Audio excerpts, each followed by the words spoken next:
വിശുദ്ധ ഗ്രന്ഥത്തിൻ്റെ വെളിച്ചത്തിൽ തന്നെ പരമേൽപ്പിച്ചിരിക്കുന്ന നോവിസിന് എപ്രകാരം പരിശീലനം നൽകണമെന്ന് അവൾ മനസ്സിലാക്കുവാൻ ശ്രമിച്ചുകൊണ്ടിരുന്നു.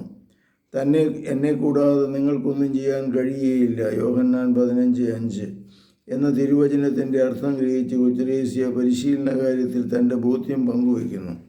നല്ല ദൈവത്തിൻ്റെ പിന്തുണ കൂടാതെ നന്മ ചെയ്യുക എന്നത് രാത്രിയിൽ സൂര്യപ്രകാശമുണ്ടായിരിക്കുന്നത് പോലെ തന്നെ അസാധ്യമാണെന്ന് ആർക്കും ബോധ്യമാകും.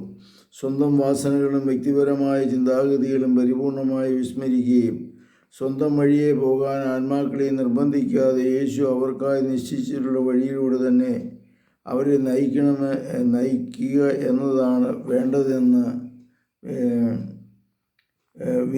വിശദമാക്കുക. ഇത് ജെറൂസലത്തിൻ്റെ വചനാധിഷ്ഠിതവും വിശുദ്ധി നിറഞ്ഞതുമായ ജീവിതം, സുവിശേഷത്തിൻ്റെ ഏറ്റവും ലളിത മനോഹരവുമായ വ്യാഖ്യാനങ്ങളെയാണ് കൊച്ചുത്രേസ്യ ഒരിക്കൽ എഴുതി. ആധ്യാത്മിക സരണികളെക്കുറിച്ച് വായിക്കാനുള്ളപ്പോൾ ചിലപ്പോഴൊക്കെ പരിപൂർണത എന്നത് എൻ്റെ കുഞ്ഞു മനസ്സിനെ തളർത്തുന്ന വിധം മായാക്കാഴ്ചയിൽ ചുറ്റപ്പെട്ട 1000 പ്രതിബന്ധങ്ങൾ നിറഞ്ഞ ഒന്നായി കാണപ്പെടുന്നു.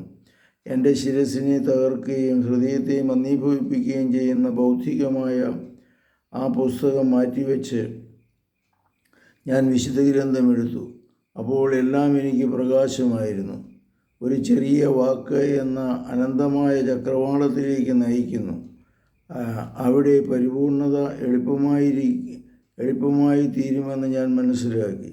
ഒരു കുഞ്ഞിനെ പോലെ തൻ്റെ ഇല്ലായ്മ തിരിച്ചറിഞ്ഞ് സ്വയം ദൈവതൃക്കരങ്ങളിൽ വിട്ടുകൊടുത്താൽ മാത്രം മതിയെന്ന് അവൾ കണ്ടു. എനിക്ക് മനസ്സിലാകാത്ത മഹത്തായ പുസ്തകത്തിൽ വലിയ ആത്മാക്കൾക്കും വലിയ മനസ്സുള്ളവർക്കും വിട്ടുകൊടുത്തുകൊണ്ട് ഞാൻ ചെറുതായിത്തീരുന്നതിൽ സന്തോഷിക്കുന്നു.